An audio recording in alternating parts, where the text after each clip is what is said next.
রাব্বুল আলামিন বলেন ওয়ায়ানহা আনিল ফাহশাই ওয়াল মুনকারি ওয়াল বাগি। আমি যেমনি তিনটি বিষয়ে আদেশ করলাম, অনুরূপভাবে তিনটি বিষয়ে বারণ করলাম, নিষেধ করলাম। আমার এক নাম্বার নিষেধাজ্ঞা হলো অশ্লীলতার প্রতি। ফাহশা ওয়ায়ানহা আনিল ফাহশা, আল্লাহ তাআলা অশ্লীলতাকে নিষেধ করেছেন। কোন জিনিসকে? সবাই বলুন কোন জিনিসকে? যত ধরনের, যত টাইপের, যত ক্যাটাগরির অশ্লীলতা হতে পারে সব অশ্লীলতাকে হারাম করেছেন কে? ফাহশা মানে কি? কথায়, কাজে, আচরণে, কমেন্ট, ফেসবুকের কমেন্টসে যত ধরনের নোংরামো আছে, যত ধরনের অশ্লীলতা আছে, এটাকে আরবিতে বলে ফাহশা।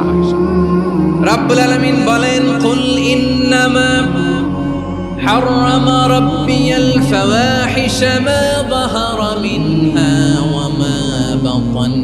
ও নবী, আপনি বলে দেন আমার রব প্রকাশ্য অপ্রকাশ্য, স্পষ্ট কিংবা অস্পষ্ট, দৃশ্যমান কিংবা অদৃশ্যমান সব অশ্লীলতাকে হারাম করেছেন। সব ধরনের অশ্লীলতা হারাম। আল্লাহ তাআলা আমাদেরকে অশ্লীলতা থেকে বাঁচান। এবার বলেন আমাদের সমাজে অশ্লীলতা আছে না নাই? অশ্লীলতা নানা ভাবে, নানা নামে, নানা মোড়কে আমাদের সমাজে আছে না নাই? সংস্কৃতির নামে, ফ্যাশনের নামে, বিনোদনের নামে, উপন্যাসের নামে, কনসার্টের নামে অশ্লীলতা আছে না নাই? আপনি দেখেছেন কনসার্টগুলোর অবস্থা? আমাদের তরুণ তরুণীরা, আমাদের যুবক যুবতীরা, আমাদের জেনজিরা, কি অবস্থা ওইখানে? কনসার্টের নামে অশ্লীলতা আছে না নাই?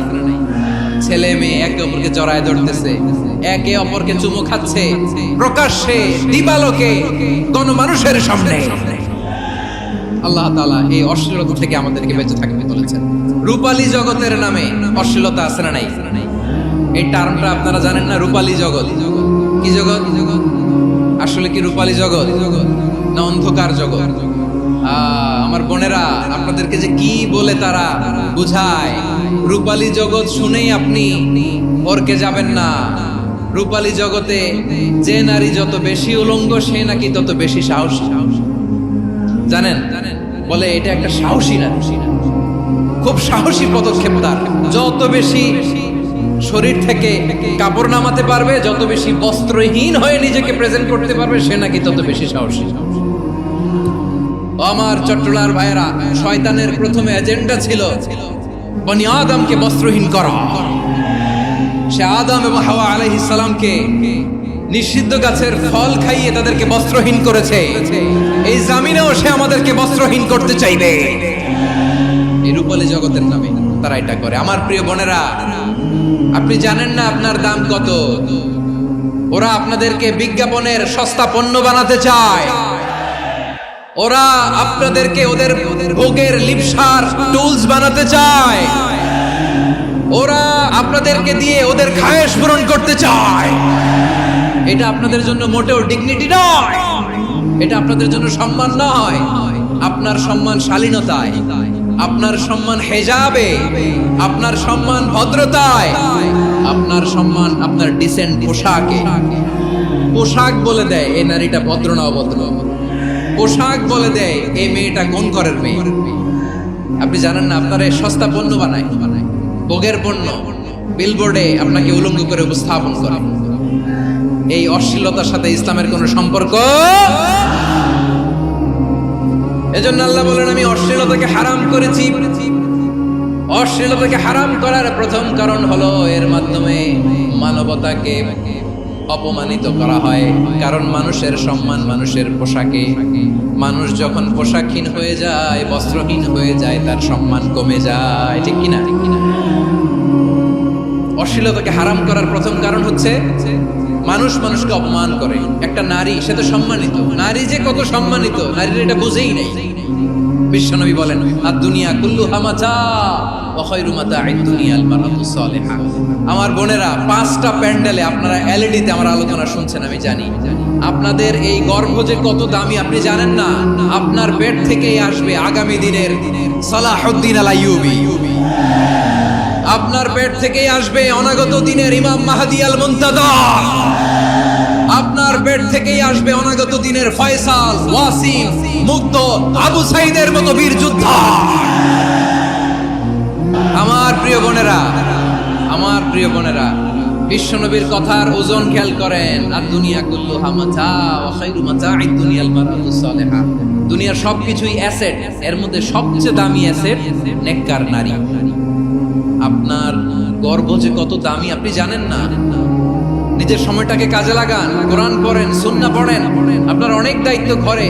You are the MD of your family. একটা family it's a very big institution. পরিবার একটা অনেক বড় প্রতিষ্ঠান, and you are the MD of your institution. আপনি এই পরিবারের MD, managing director of your family.